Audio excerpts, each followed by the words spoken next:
time for this extra. Hello. Thank you so much for being here. Today, I am with Sahara. I thought too much. It was too much thinking. Do you ever do that? You just think too much? Sahara. We are talking about world travel. I'm super excited about this. She does not know this, but I have never been out of the United States. I'm 41 years old. So super excited to talk about this subject with her and learn some things about world travel and being a travel coach, which I've never even heard of before. This is going to be so much fun, whether you have traveled or not. For those of you that don't know me, my name is Sabrina Victoria. I am the host here at her talk show. And if you have not already subscribed, girl, get on that subscribe button. What are you waiting for? These podcasts are guaranteed to have you thinking differently about life. Let's jump right in. Get ready, because today's guest is about to change the way you view your world. This is Her Talk Show, hosted by Sabrina Victoria. If you're listening live, welcome. And if you're listening on the replay, make sure you hashtag replay wherever you're at so we can send you some love in the comments. We have had over 500 women grace this stage, and we are adding another one to the list today. Sahara is a wellness travel coach and the founder of the Travel Coach Network. Her company, the Travel Coach Network, is trailblazing new paths in the tourism industry. She is a published author, global speaker, TEDx speaker, and has been in over 160 plus media outlets for her travel and business expertise, including Forbes, Travel Weekly, and CNN Travel. She's also named one of 2023's most influential women in travel by TravelPulse. Welcome, lady. Hi, Sabrina. Thank you so much for having me. Yes, girl. I'm so excited to talk about this subject for obvious reasons. And I think there's a lot of people in this same boat. I don't feel like I'm the same or I'm any different. I feel like there's a lot of people that have a lot of hesitancy of traveling. 1, money. 2, uncertainty. 3, what if they lose my bags? and 4, like, you hear a lot of like scary stuff about traveling to certain places, and you want to be safe, especially with your family. Yeah, I mean, those are all very understandable. I've heard those all before. I continued to hear them while I was traveling, but maybe I should set the stage of kind of sharing why I started traveling in the first place.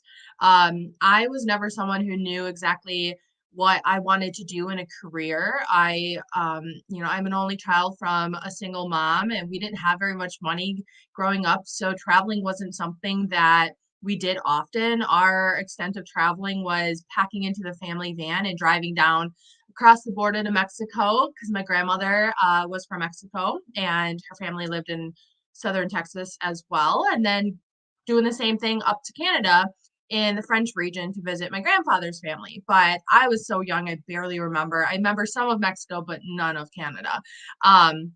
And no one in my family traveled for business. No one went on vacations. No one did road trips. Like, traveling just wasn't a thing. My grandma actually passed away and never actually went on a plane in her entire life.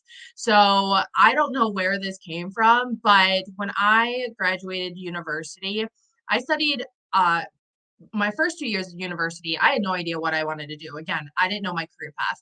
But then I had to change schools. I was moving back to the Midwest, and I had a very small window of time to find a new university and figure out what school I wanted to go to. And I was moving to Chicago. So I came across a travel program, a travel hospitality program. And I said, who doesn't like to travel? That would be cool to do someday. And this is around the time that I started hearing things like the term backpacking, which I never really comprehended before, but I knew that people did a thing like took a gap year and went backpacking. That's something I heard when I was in high school. So it was always kind of like in my mind, but I just never knew how I would be able to do that. And so I studied hospitality and tourism management for a 2-year program. I graduated in 2010. And at 22 years old, I was now free. I was free to figure out what I wanted to do with my life.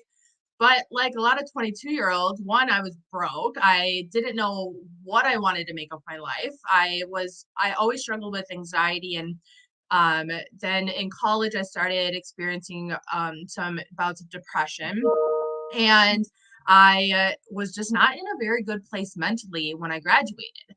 I just didn't know. I felt the pressures of society and I wanted to make my mom proud. And I just didn't know what I wanted to do. So what I did know is that sitting in a corporate office, working for a company that dictated my schedule and didn't really value me as a human being was not going to make me happier. So I said, I can't do that. So I bought a one-way ticket to Ireland. I packed a backpack and I started traveling, and I was traveling, backpacking Western Europe. I was going to go for a month and a half, and that turned into I got bit by the travel bug, and I spent the next decade traveling around the globe to 84 countries solo because I fell in love so much with travel. Wow. Okay. So why Ireland first? Like, what out of all the countries? Yeah, that's a great question. I do get that often. And if I sound congested, it's because I am. So bear with me. And also I'm pregnant, so I can't breathe. So it's a good combination here.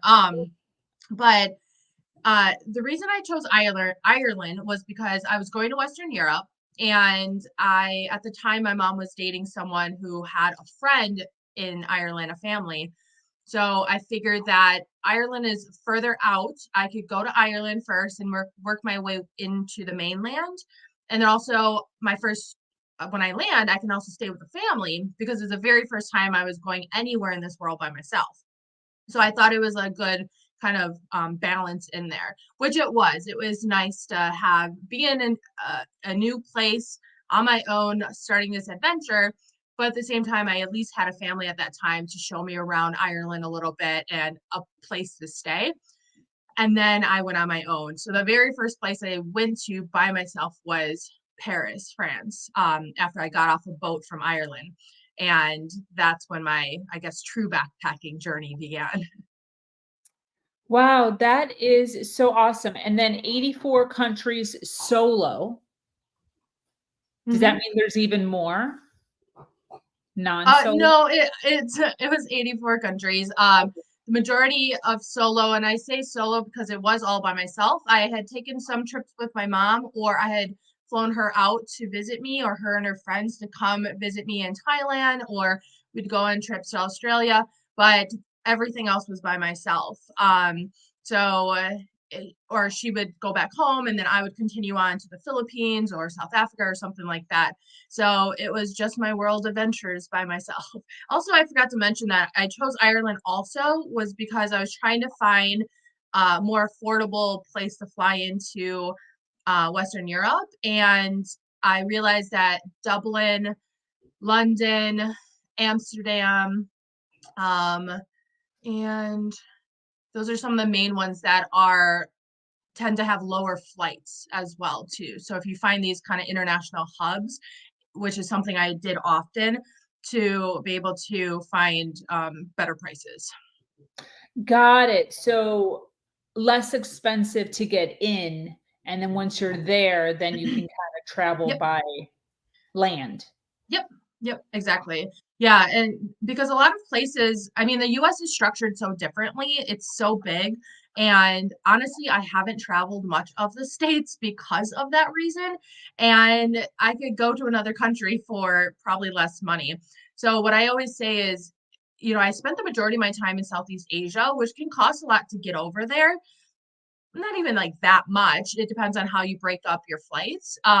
But I always say by the time you get there though, then it's so much cheaper because you can travel by train or by bus or it's just a lower cost of living over there as well. So it makes it a lot easier versus if you stick in continents or parts of the world that tend to be more expensive in general. Wow. And then as far as, and I'm sure you get this question all the time, how were you making money? Yeah, that's a great question. I actually never worked while I traveled. What I did was my when I changed schools and I was in the hospitality program, that's when I really was inspired to start traveling. I There was other foreign exchange students in the classes, and that's what really gave me a perspective that, wow, that's something I want to do. But I had no money. I was paying my expensive rent in Chicago. I could barely afford groceries. I was asking my mom for help financially. So I was a broke college student, and that was my third year of university. But I decided to change my money mindset at that time, meaning I changed how I made and viewed money and saved money. So I minimized my bills where I could. I got rid of things like I didn't have a car. I got rid of cable at the time. Um, and then I picked up extra jobs. So I was working so much I didn't have time to spend money. And my main goal was to travel. So by the time I graduated in 2010, I had enough money to go and travel. And then a misconception is that you travel until you run out of money and then you go back home, or you work while you travel. But I didn't allow that to happen because, one, I didn't want to work while I traveled. I wanted to enjoy my travels more. And two, I never wanted to run out of money. I wanted to be able to make sure that I had enough money to take care of myself, and then if my mom needed help at all too.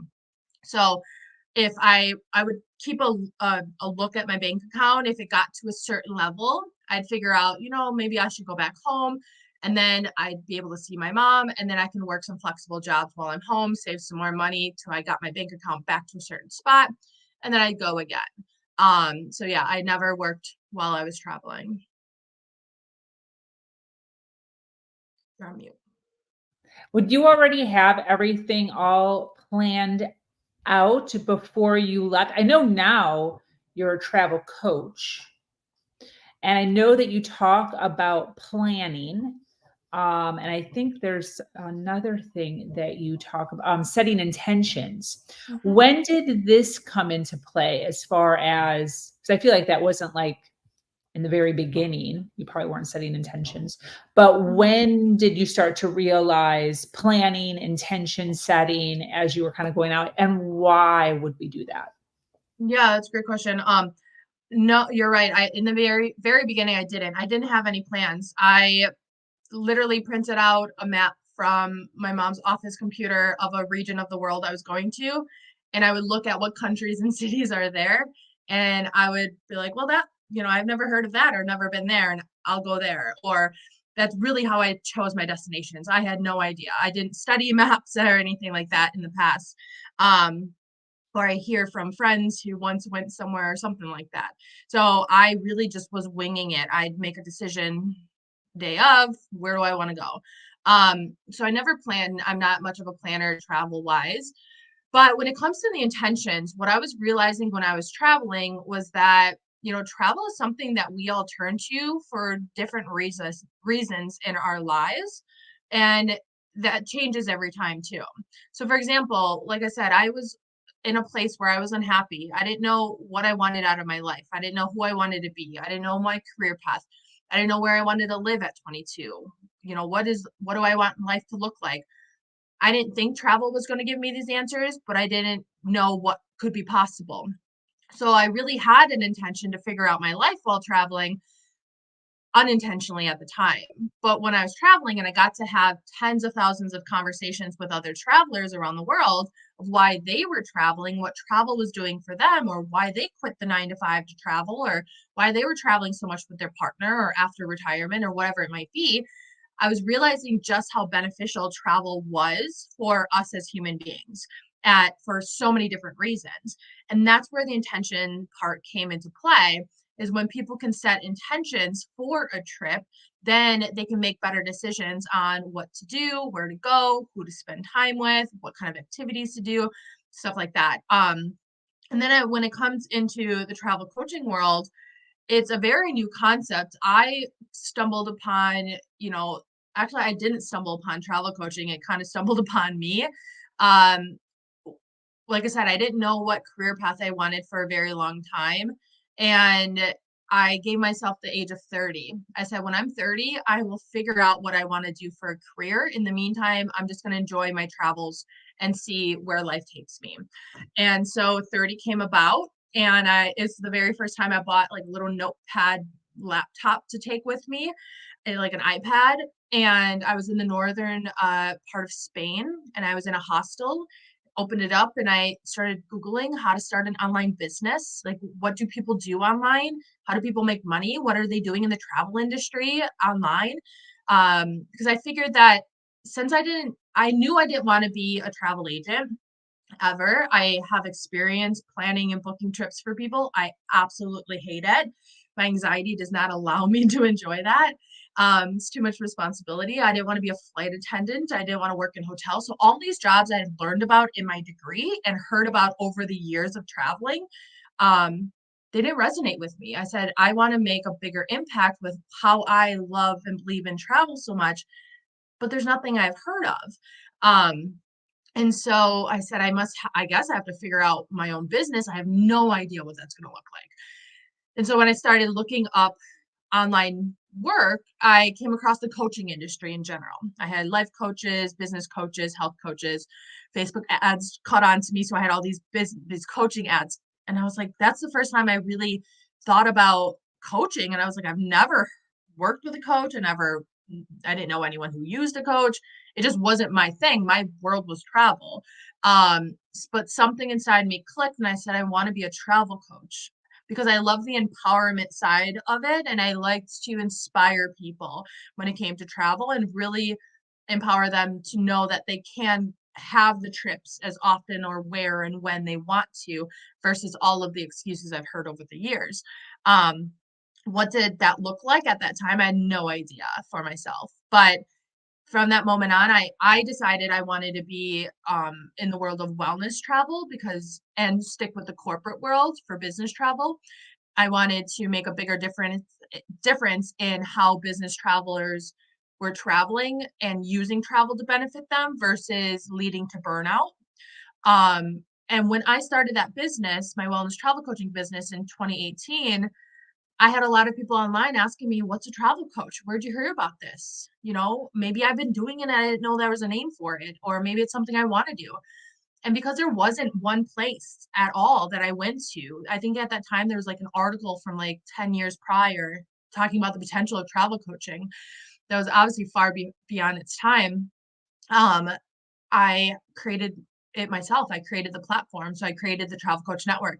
So from then on, I've been growing my wellness travel coaching business and the Travel Coach Network. Wow, that is definitely an amazing story. And my follow-up question to that is, so there was no industry already doing this. You've kind of paved the way. So what exactly is it? Yeah, so a great question. When you create something yourself, you can define it however you want. Travel coaching has grown quite a bit over the past several years, and therefore that leads to different definitions out there, which there are. But in the Travel Coach Network, a travel coach is someone who helps people use travel as a tool for personal goals, work goals, wellness, healing, whatever it is that they have an underlying motivation to travel for. So really using travel as a vessel for that change, that transformation in their life, and helping people set those intentions for that trip. So when we think of a travel agent, it's someone who's going to plan and book the logistics of a trip, tell you, here's the itinerary, ask you very basic questions. A travel coach is going to be someone who's going to go beneath the surface and ask people, well, why do you want to go on this trip? What are you looking to get out of it? How do you want your life to look like when you return from this trip? When you can ask these certain questions and really get to know the client on a hyper personalized level, then you can go and help them decide what's a better type of destination, better type of experiences, all of this, because all of these different, what I call elements of travel, whether it's immersing in culture, eating local foods, spending time in nature, social interaction, human connection, all of these have different benefits for us that we need at different parts of our lives. So if you get to know that client on a more personal level, you can help them have hopefully a more meaningful, transformative experience. When you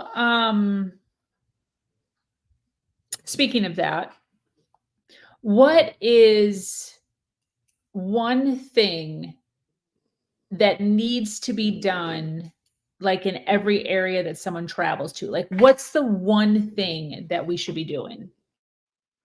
When it comes to like the planning phase of a trip, or In like when you get to the location, like when you're setting an intention and you're talking about human connection and, Mhm. what do you want to take away? All these things.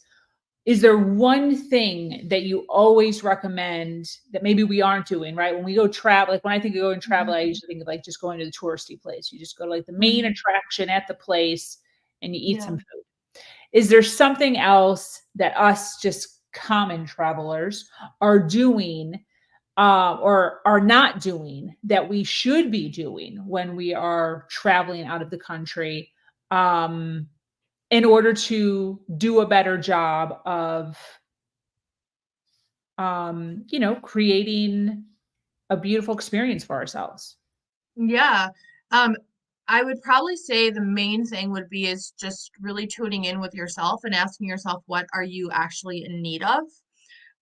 What we tend to do when we travel is we hear about these touristy destinations, we hear about, other people's recommendations of where they had fun, and we think of these surface level activities because that's all that's really been marketed towards us.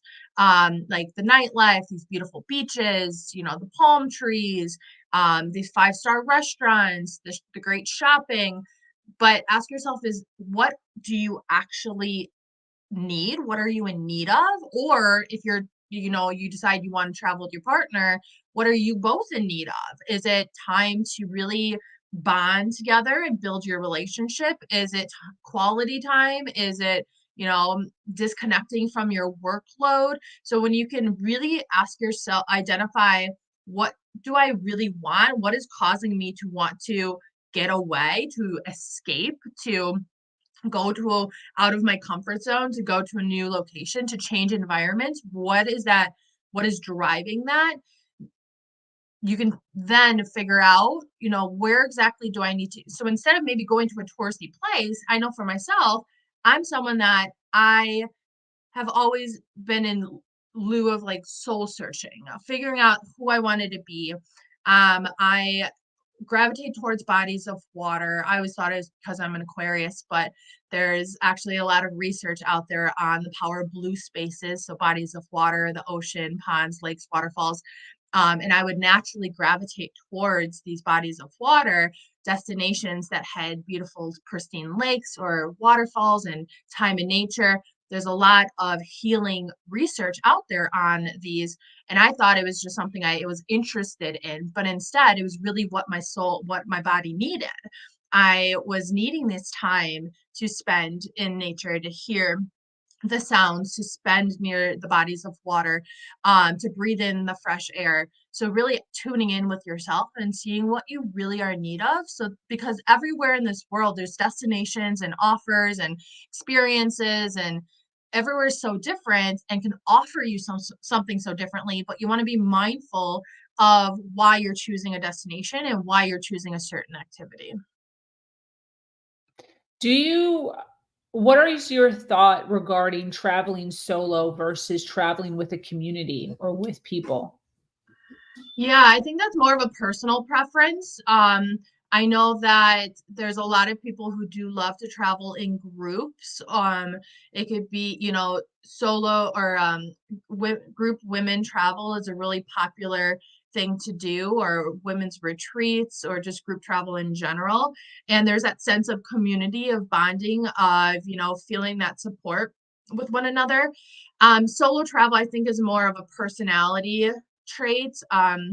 I have always been wanting to be this decision maker on where I go and what I do every moment of the day versus someone giving me an itinerary, or me having to, conform to what someone else wants to be doing because it may not be what I want to do for that moment. Granted, I know what that feels like because I've traveled with my mom and her groups of friends and stuff like that. And for me, I just couldn't wait till they left and I could be on my own again. but there's benefits out of both. If you're someone who's always traveled in a group, I'd really suggest just trying a solo trip, at least a partial solo trip. And then same thing, vice versa. For me, I was never alone though traveling, because I would stay in things like hostels, or I would meet people on planes and buses, and you can choose when you want to be social and connect with people, and you can also choose when you want to be on your own and quiet and to yourself too. So I think there's a lot of power in traveling solo, but there's also a lot of benefits that people love when they travel in groups. And then as far as, because I'm imagining there's a huge difference in, the way that we live here in the United States, and you've been to 84 countries. I mean, at that point I feel like there's got to be a perspective shift that a person has. How powerful is it to be able to perceive different ways of people living? Like, what are the benefits of it? Yeah, absolutely. I always say that travel has been my greatest professor. And I don't know who I would be or where my life would be if I wasn't traveling in the past. It really just shaped and molded me. And I hear this often from other travelers and people in my Travel Coach Network community, and talk about why they, fell in love with traveling and what it did for them. But when we get out of our comfort zone and we experience and see and realize how people live in other parts of the world, and what their belief systems are, what their cultural and culture and traditions are, and how they could be so different, we learn a lot of things. One, we learn that we're actually a lot more alike than we think we are in this world. And two, it can give us a sense of gratitude. And three, it gives us a sense of appreciation. We can appreciate, what we have and what we, have in our own home country or hometown or our own culture. But we also appreciate what other people have too, that we wish that, our country would adopt, or that our culture would adopt. Um, when we travel, we realize that this world is filled with a lot of really kind people, because something like you mentioned earlier, and when we first started this conversation, is that we can hear a lot of scary things about traveling in different parts of the world. But the I have been to some of the most remote places, and being by myself in need of directions or help in some way, I have been accepted with such open arms and smiles around this world of people who don't speak my language, have no idea who I am. And they're not obligated to be kind or nice to me, but they are. And it's something that I've taken back with me when I come back home, of how we treat people, and not only people who come from other places into our country, but just how we treat people in general, because we all are on our own paths and journeys in life, and we don't make the decisions of where we're born and what culture we're born into. But traveling exposes us all to this variety in humanity, and allows us to gain a perspective that really molds and shapes our own compassion and empathy. Absolutely. What is the have you ever been nervous to fly to a certain country? Um, that's a good question. Well, first of all, have I been nervous to fly? Um, I actually, a fun fact, hate flying. I have a fear of flying. It's more prevalent now than it was before, and I don't know if it's the pregnancy hormones or what, but I've always not loved flying, because I've always had a fear of heights, but have been on so many flights and so long of flights, I was fine. Now if I can avoid flying, I will. But if there was a place that I was a little bit more nervous about because of what I had maybe heard, it was going to the Middle East and going to Israel. And I absolutely fell in love with Israel. And it was just silly to think back that I was nervous in any way. But again, it was just things I've heard and people, telling me. But when I was there, it was such a beautiful, I spent the majority of time in Tel Aviv, which if you go to Israel, the locals will tell you Tel Aviv is like a country within Israel because it's so different. It's very modern, a very younger culture, very vibrant, very active. Wellness is a big topic. I think, but I know wellness. Tel Aviv is the hub of wellness and wellness tech outside, I think, anywhere in the world, but definitely outside or beyond Silicon Valley when it comes to tech. So it's a very thriving city. It's a good cross between, I say, San Diego and Barcelona, if people have been there. Just beautiful beaches and everything. And so there was nothing for me to be nervous of. But that was one place I had a little bit of like hesitancy beforehand, I think. And then are you staying in a combination of like couch surfing, hostels, hotels, or do you have like a go-to? What's your sleep like? Yeah, that's a good question because you say couch surfing, which a lot of people nowadays don't really know what that is. It used to be a website back in the day, before like I had internet access and Wi-Fi places. So I would have to go and find a computer, ask someone to like borrow their phone because I was trying to stay at someone from this website. So I had done a little bit of couch surfing in like Japan in particular, and Taiwan, but it became very like complicated. But I stayed mostly in hostels, but hostels is a very general term. It's just like affordable accommodations. Hostels vary around this world and by city, by establishment. I've stayed in hostels that have been so beautiful and so cheap. Bungalows, beachfront properties, castles in Montenegro.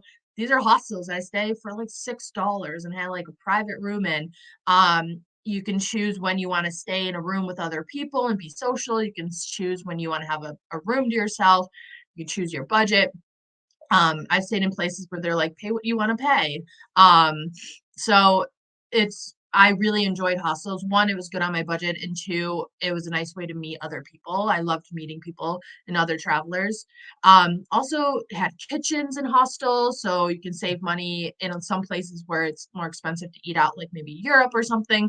Go to a grocery store, cook your food. It's more of like a community and more self-service. And then there's places where it's just cheaper to stay in hotels. So like when I'm in Myanmar or parts of Asia, I can get a hotel room for the same price as what I did like in a hostel. So it really just varied. Those are the majority. The only time I ever was traveling and I stayed in a really nice hotel when I was backpacking was when I was in Qatar, because I didn't pay for it. And the reason I didn't pay for it was because the flights got so backed up that I missed my connecting flight. And I think I was trying to get over from Turkey to Israel or something.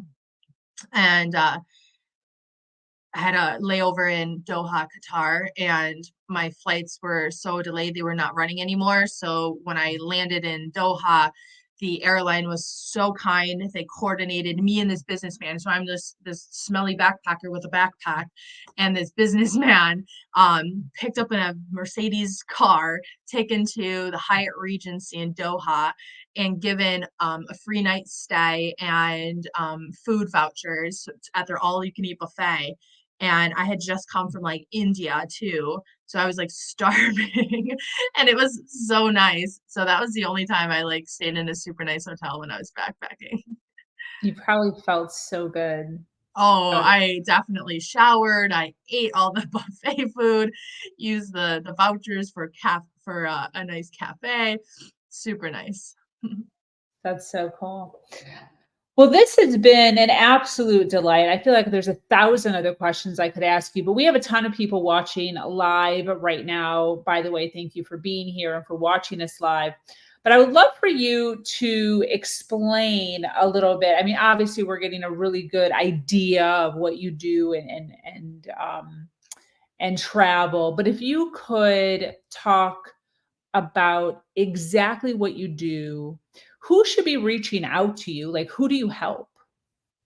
Yeah, so remember that I have two businesses. So as a wellness travel coach, I educate and empower companies and work with companies on embracing travel in a way that adds to employee well-being, essentially.